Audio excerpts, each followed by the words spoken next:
Hi everyone. For those of you who don't know, this week is Banned Books Week. Every year books are challenged and banned, basically taking away the freedom of the public to make their own decisions about what they want to read. Everything from, young adult fiction, Harry Potter, and many others are challenged, right up to sort of the classics, Catcher in the Rye. Again, among many others challenged and or banned even every year. So the purpose of Banned Books Week is basically to unite against censorship, celebrate the powers of literature, and basically be glad that we're so privileged to have as many great books as we do have, and basically to fight for the rights to for all literature to be open, to be accessible for everybody.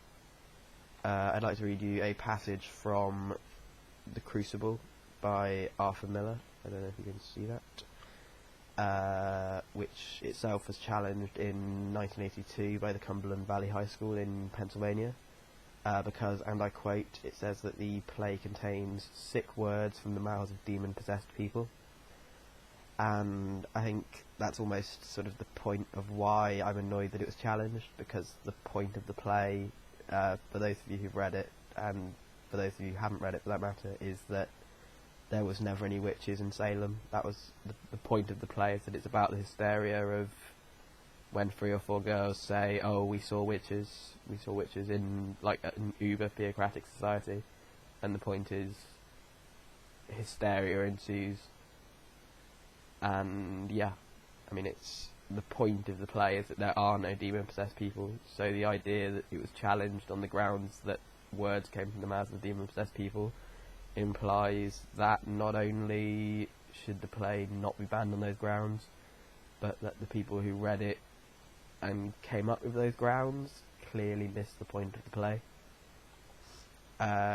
So yeah, I'm going to read a passage from the play which I think pretty much sums up why I think those grounds are uncalled for.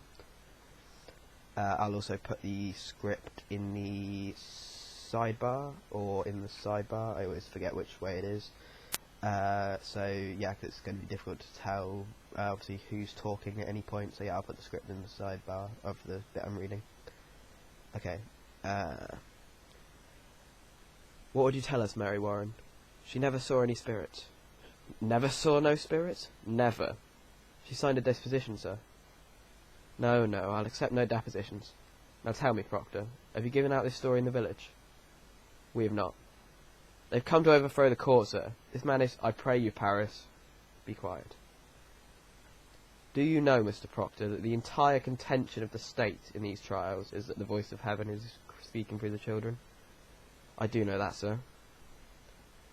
And you, Mary Warren?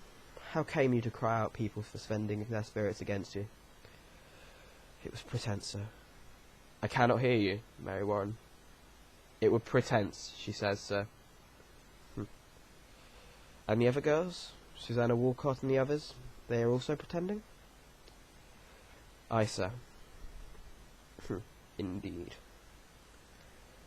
Excellency, you cannot allow so vile a lie to be spread in open court.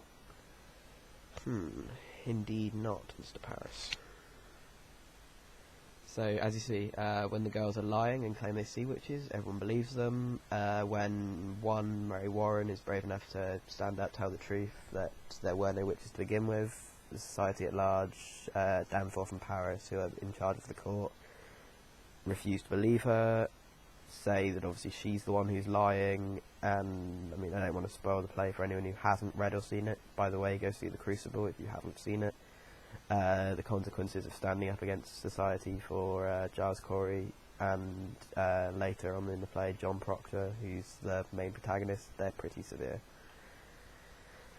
So yeah, I mean, it's all about the power of how in a theocratic society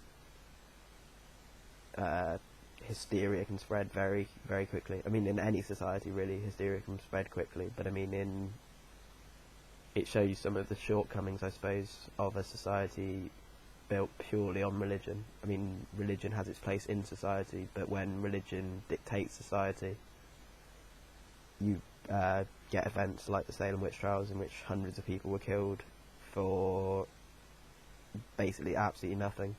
I mean, it came to a time, I mean, you see it in the play, where people sort of, if you'd had a grievance with somebody, they thought you'd stolen their goat 10 years ago, they'd say, oh, she's a witch, and basically have the person dragged off to prison. It was a terrible, terrible time, and it was, you could have anyone basically pulled away just saying, oh yeah, they're a witch. You didn't really need any evidence, you could just say, yeah, they are, and because there was such total hysteria in Salem, they'd believe you. And that's basically what the play is about.